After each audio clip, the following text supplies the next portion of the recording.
लोकशाहीचा बुलंद आवाज, रिपब्लिकन वार्ता महाराष्ट्र। घरगुती गॅस मुबलक प्रमाणात उपलब्ध आहे, कुणीही अफवांवर विश्वास ठेवू नका। छत्रपती संभाजीनगर जिल्हाधिकाऱ्यांचे स्पष्टीकरण। छत्रपती संभाजीनगर जिल्ह्यात घरगुती गॅस मुबलक प्रमाणात उपलब्ध आहे, कुणीही अफवांवर विश्वास ठेवू नका किंवा अफवा पसरवू नका। आंतरराष्ट्रीय स्तरावरच्या काही प्रसंगांमुळे आपल्याकडे गॅस, डिझेल आणि पेट्रोलचा तुटवडा आहे अशा बातम्या प्रसारित झाल्या, तसेच अशा अफवा पसरल्या, त्यामुळे खूप ठिकाणी गोंधळ निर्माण झाला। या प्रकरणी जिल्हा प्रशासक दक्ष असून आपल्याकडे घरगुती गॅसची कोणतीही अडचण नाही। गॅस ग्राहकांनी घाबरण्याचे काम नाही। गॅस रजिस्ट्रेशन केल्यानंतर जो कालावधी दिला जाणार आहे त्या कालावधीत गॅस मिळणार आहे।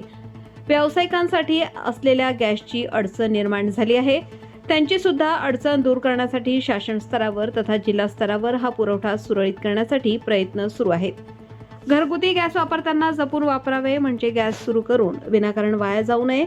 तसेच जास्तीचे खाद्यपदार्थ बनवू नये। जसे आपण पाणी टंचाईमध्ये पाणी जपून वापरतो, तसेच गॅस जपून वापरावे। जिल्हाभरातील गॅस एजन्स्यांची तपासण्या जिल्हा पुरवठा विभागातर्फे करण्यात येत आहेत। कोणी गॅस टाक्यांची साठवणूक करत असेल किंवा काळाबाजार करत असेल तर त्यांची माहिती जिल्हा पुरवठा विभागाला देण्यात यावी। त्यांच्यावर गुन्हे दाखल करण्यात येणार आहेत। तपासण्या करण्यासाठी 11 पथकं जिल्ह्यात तैनात करण्यात आले आहेत। या प्रकरणी नागरिकांनी संयम बाळगावा व प्रशासनाला सहकार्य करावे असे आवाहन छत्रपती संभाजीनगर जिल्ह्याचे जिल्हाधिकारी दिलीप स्वामी यांनी केले आहे। नमस्कार, मी दिलीप स्वामी, जिल्हाधिकारी तथा जिल्हा दंडाधिकारी बोलतोय। आपणाला सर्वांना माहिती आहे, आंतरराष्ट्रीय स्तरावरच्या काही प्रसंगामुळे आपल्याकडे गॅस आणि डिझेल पेट्रोलचा तुटवडा आहे अशा पद्धतीच्या बातम्या प्रसारित झाल्या। काही लोकांनी अफवा पसरवले, त्यामुळं खूप ठिकाणी पॅनिक परिस्थिती निर्माण झालेली आहे।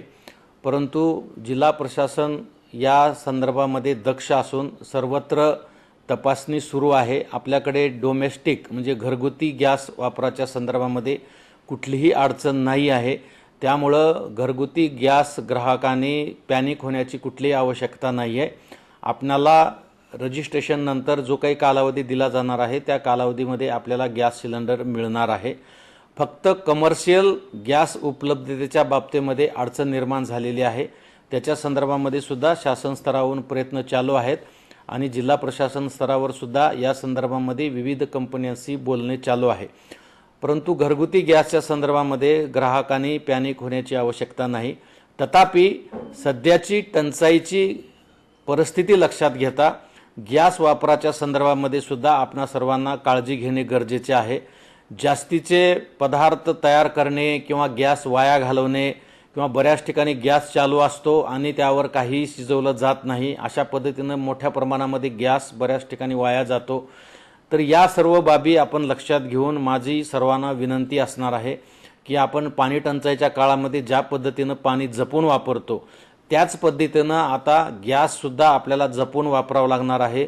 जोपर्यंत ही परिस्थिती निवळत नाही तोपर्यंत प्रत्येक ग्राहकाने आवश्यकतेप्रमाणेच अत्यंत काटेकोरपणे गॅसचा वापर केला तर आपल्याला गॅस पुरेसा उपलब्ध होऊ शकतो। त्यामुळं आपण गॅस वाया जाणार नाही याची पण काळजी घ्या।